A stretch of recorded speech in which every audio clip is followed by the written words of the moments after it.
On t'annonce que tu as un diabète de grossesse, on t'annonce que tu as de l'hypertension artérielle, on t'annonce que tu vas être déclenché, que tu vas finir en césarienne, et tu es paniqué, tu te dis mais Seigneur, pourquoi? Aujourd'hui, je veux simplement te dire que il est le maître des temps et des circonstances et il ne permet rien au hasard.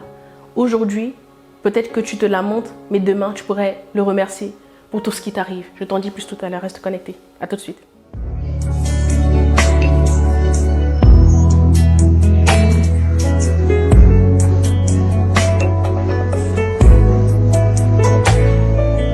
Bonjour les porteuses de vie, bonjour à tous et bienvenue encore sur ma chaîne. Alors je suis Nadia, je suis mariée et maman de 2 enfants. Je suis également l'auteur du livre 9 mois avec Dieu et du blog www.9moisprécieux.com. Et mes vidéos visent à encourager, exhorter, fortifier les femmes enceintes et à les pousser à vivre leur grossesse en étant connectées à Dieu. Alors aujourd'hui, je veux simplement nous encourager, chère maman, à faire confiance à Dieu pour notre grossesse.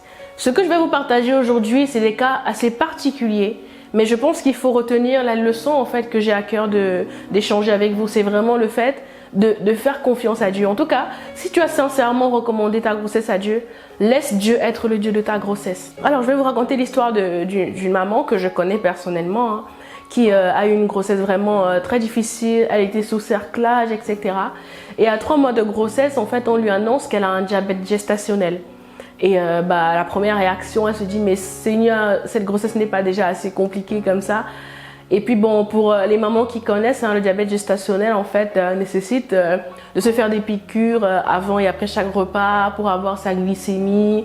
Et puis si les chiffres ne sont pas bons, on peut passer à l'insuline, etc. Bref, ça nécessite une réelle réorganisation en fait de notre quotidien. J'ai eu le diabète gestationnel, je vous dis que j'ai eu tout ce qu'il fallait pas avoir en fait, entre guillemets. J'ai eu le diabète gestationnel, donc je sais très bien les contraintes que cela entraîne. Et en fait, ce qui se passe donc pour cette maman, c'est qu'à 5 mois et demi environ, en fait, sans comprendre pourquoi, les contractions se mettent en marche et son col ne tient pas et son bébé sort à 5 mois et demi.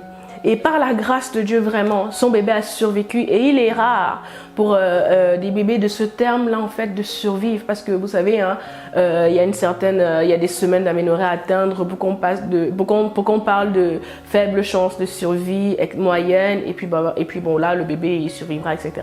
Donc, en fait, son bébé, il est arrivé vraiment très prématurément. Et on parlait de très grande prématurité, je crois que c'est les termes. Et en fait, mais par la grâce de Dieu, son bébé a survécu. Pourquoi? Parce que les médecins lui ont dit en fait à cette maman que, étant donné qu'elle avait eu le diabète gestationnel, en fait, le risque c'est un bébé macrosome, donc un bébé qui est gros, qui est bien en chair. Étant donné qu'elle avait en fait le diabète gestationnel, son bébé en fait était au-dessus des courbes en fait au niveau de son poids et au niveau en fait de son développement in utero. Et c'est à cause de ça que son bébé a survécu. Et pour elle en fait c'était un choc. Et en fait Dieu a toujours une longueur d'avance sur tout. Dieu, je vais répéter, a toujours une longueur d'avance. Ce diabète gestationnel qui était pour elle comme un fardeau en plus. En fait, le Seigneur s'est servi de ça en fait pour sauver la vie à son enfant. Et c'est pour ça que je veux nous encourager à faire confiance à Dieu. Au début, elle ne comprenait pas, mais en tout cas, Dieu, il avait une longueur d'avance. Et Dieu s'est servi effectivement de cette macrosomie fétale, de s'être servi du fait que son enfant était en avance en fait pour lui sauver la vie. Et aujourd'hui, on rend simplement gloire à Dieu pour cette merveilleuse petite fille qui est née. Voilà. Alors, la deuxième histoire que je vais vous raconter, c'est mon histoire. C'est moi, j'ai accouché en fait par césarienne. Ma première grossesse, j'ai accouché par césarienne. Et c'était bien sûr très difficile, je vous passe les détails. En fait, lors de ma deuxième grossesse, j'ai prié de tout mon cœur pour ne pas accoucher par césarienne. Je voulais la voix basse, je voulais pousser, je voulais sentir ce que ça faisait de voir son enfant sortir de ses entrailles, etc. Et puis j'ai prié nuit et jour, je vous assure. Et vous savez quoi? La deuxième grossesse, j'ai accouché par césarienne. Et heureusement, je vous explique. En fait, lorsque mon travail s'est mis en place, c'était tout à fait normal. Et quand je suis arrivée à 9 mois, j'ai eu envie de pousser. Et j'ai dit à la dame, j'ai envie de pousser. Elle m'a dit, poussez. Et puis quand j'ai poussé une fois, je vois que la sage-femme, elle fait la grimace. Et sans comprendre, en fait, j'ai senti dans mon cœur qu'il y avait quelque chose qui tournait par rond. Et du coup, elle appuie sur un bouton rouge. En fait, dans les salles d'accouchement en France, en fait, il y a un bouton rouge qu'on appuie seulement en cas d'extrême urgence. Moi, je savais même pas en fait ce que c'était ce bouton rouge là, jusqu'à ce que ça m'arrive. Et donc, du coup, j'ai accouché sous code rouge, c'est comme ça que ça s'appelle. Et donc, en moins de 10 secondes, j'avais 10 personnes autour de moi qui ont lâché la blouse, etc. Et on a commencé à me pousser, à m'amener au bloc. Et je vous assure que je comprenais vraiment pas ce qui se passait. Et à un moment, je me suis dit, mais Seigneur, il n'y a donc rien qui soit facile avec moi, il n'y a donc rien qui soit... Je me suis dit, mais Seigneur, il n'y a donc rien qui soit évident pour moi. Et après, je me suis dit, non, Seigneur, il n'y a pas de souci, je te fais confiance. Parce que même si je traverse la vallée de l'ombre de la mort, tu es avec moi. Et c'est comme ça que j'arrive en fait au bloc opératoire. Et j'ai ma césarienne, je vous passe les détails. Ce qui se passe en fait, c'est que j'avais fait une rupture utérine. C'est-à-dire que mon utérus était ouvert à l'intérieur et mon bébé baignait dans le sang. Je vous assure que vraiment, Dieu, il est vraiment bon. Hein, parce que tout était réuni en fait pour que je ne sois pas devant vous en train de parler. Et mon bébé baignait dans le sang, elle était en souffrance fétale. Heureusement, vraiment heureusement que je n'avais pas accouché par voie basse. Parce que si j'avais accouché par voie basse, on aurait pu parler de Nadia, on aurait pu parler de mon bébé. Et si quelques minutes s'étaient écoulées de plus, ça aurait pu être fatal pour nous. Mais Dieu est sur son trône. Dieu nous a fait grâce. Et ce verset qui dit qu'ils vous feront la guerre, mais ils ne vous vaincront pas, a pris tout son sens pour ma vie. Et je dis merci à Dieu vraiment de nous avoir sauvé la vie, moi et mon bébé. Et après, en fait, j'étais devenue la risée, enfin, un peu la star de l'hôpital parce que la rupture utérine, c'est pas quelque chose qui arrive couramment. Et puis tout le monde me disait, mais vraiment, vous avez eu beaucoup de chance. Vous avez eu beaucoup de chance. Mais en moi, j'ai dit non, j'ai pas eu la chance. Je sers le Dieu vivant.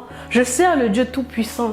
J'ai cru au Dieu victorieux, le Dieu qui est capable de tout. Il n'a pas permis que nous puissions mourir parce que Dieu a une destinée pour moi et mon bébé. Et vraiment, à chaque fois, je disais, Seigneur, je te rends grâce. Et aujourd'hui encore, je veux prendre le temps publiquement de rendre grâce à Dieu pour sa fidélité, pour son soutien constant par rapport à cet accouchement, vraiment parce qu'il nous a vraiment délivrés de la mort. Et aujourd'hui, je veux t'encourager, maman. Peut-être que les choses ne se passeront pas comme tu as prié. Mais fais confiance jusqu'au bout de ce que Dieu, il est le commencement et la fin et de ce qui ne te laissera jamais tomber.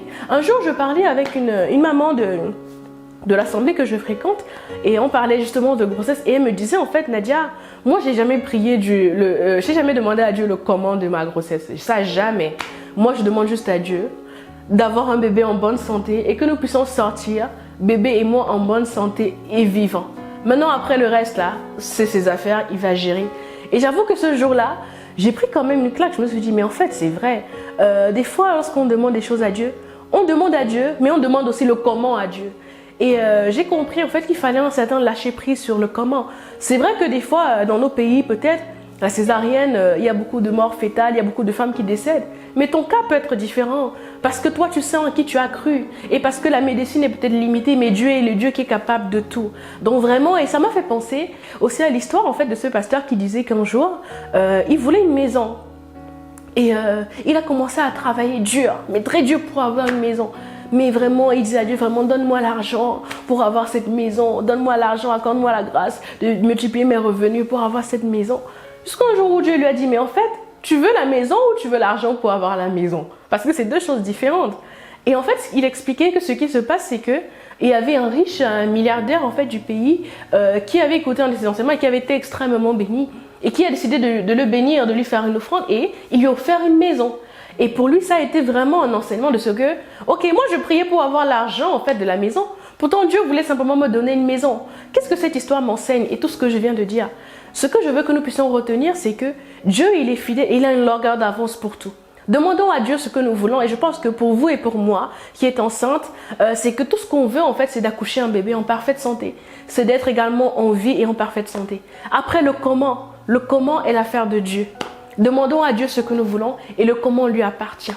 Donc voilà, c'était l'encouragement du jour. Je nous encourage vraiment à faire confiance à Dieu. Faisons-lui confiance parce qu'il est le rémunérateur de ceux qui le cherchent. Et la Bible dit qu'ils vous feront la guerre, mais ils ne vous vaincront pas. Aujourd'hui, je veux dire à une maman que non, tu ne mourras pas, tu vivras. Et comme moi, tu raconteras les merveilles et les bienfaits de ton Dieu. Voilà pour cette vidéo. Si cette vidéo t'a fait du bien, je t'invite à la liker, je t'invite à la partager. Je t'invite également à t'abonner et à activer la cloche de notification pour ne rater aucune prochaine vidéo car je publie chaque week-end. Alors je vous dis merci pour votre écoute et je vous dis à très bientôt pour une prochaine vidéo. Que Dieu vous bénisse. Ciao!